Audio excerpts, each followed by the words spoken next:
Traveling across the world can be daunting, but with the right tips and a bit of preparation, it can also be a fun and exciting adventure. So in this video, I'll be sharing with you some important tips to help you feel prepared and confident about your upcoming international flight.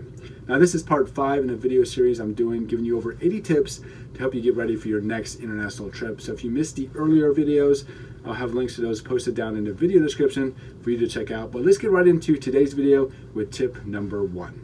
Download ebooks, movies, and TV series before your trip. The Wi-Fi in the airports and on the planes are not the greatest when it comes to speed, so to avoid having to wait a long time for a download and to keep yourself entertained, make sure you download everything in advance. Tip number 2, pack everything for a comfortable trip. Depending on where you're traveling to, having to sit anywhere from 6 to 14 hours is not going to be the most comfortable thing to do if you're flying in economy. You're likely to feel stiff and exhausted after your flight, as well as trying to get your body adjusted to a new time zone. If you have the room, pack a pair of comfortable pants, a hoodie, soft socks, a sleeping pillow, and a face mask for comfortable sleeping. Compression socks may also be good to use to help maintain blood flow and to reduce discomfort and swelling. Tip number 3, pack things that will help you have more privacy on your flight. You never know who you'll be sitting next to. You could be sitting next to someone who wants to talk throughout your flight or is watching movies on a bright screen. Prepare in advance by packing noise-canceling headphones or earplugs and an eye mask. Tip number 4, pack items to help freshen up. After being on a plane for a long time, the dry air and pressure changes can make you feel like you need a shower. Pack some wet wipes and hand cream in your carry-on. Being able to clean your hands and face can make you feel much fresher. Tip number 5, wear glasses instead of contacts. Now to be fair, I myself do not wear glasses or contacts, so this tip comes from friends who have experienced this, but they say that wearing contacts for longer than a few hours on a flight is nearly impossible. This probably has something to do with the pressure changes and dryness on a flight, but for those of you who have traveled on long flights with contacts, let us know what your experience has been. But to be on the safe side, it might be best to pack your contacts in your bag and wear your glasses instead. Tip number 6, take food and snacks. Now, most international flights will serve you a meal, or at least give you the option to purchase food on your flight, but depending on when they serve the meal, you might either be left starving or not ready to eat yet when the meal is served. By packing snacks and other foods, you can be sure to keep your appetite in check when traveling.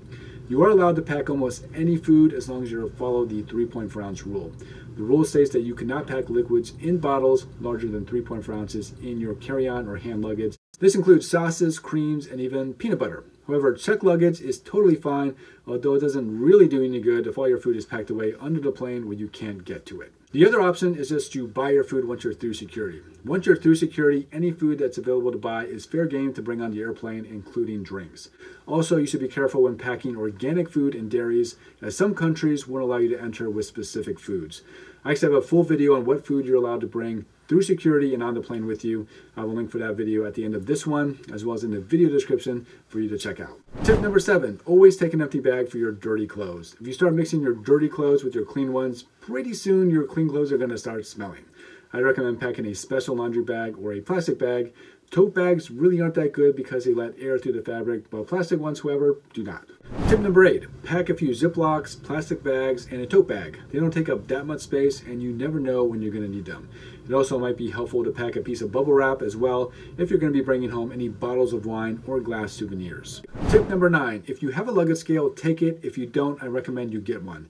This one by eTech City is a good one to use. Pricing for it starts at $11, and I'll make sure to link it in the video description if you would like to pick one up for your trip. It'll be handy for your return flights, especially if you're going to be visiting multiple countries, as there'll be different weight restrictions depending on the airline you're flying with. You'll be able to easily weigh your suitcase and quickly tell if you're within the weight limits for the flight and are able to add any more weight to it. Tip number 10, and to help you out, here's a list of items that are frequently forgotten when packing for your trip, so make sure you pack any of these items if needed. An umbrella, sunglasses, regular glasses and a case, tweezers, hand sanitizer, paper and pen, a fork, a spoon, a cup, cash, and keys. Now let me know if you have any tips of your own to add to this list, and be sure to check out the next video in the series where we'll be sharing tips on packing your suitcase for your next international flight. Thank you so much for watching, and I look forward to seeing you in the next video.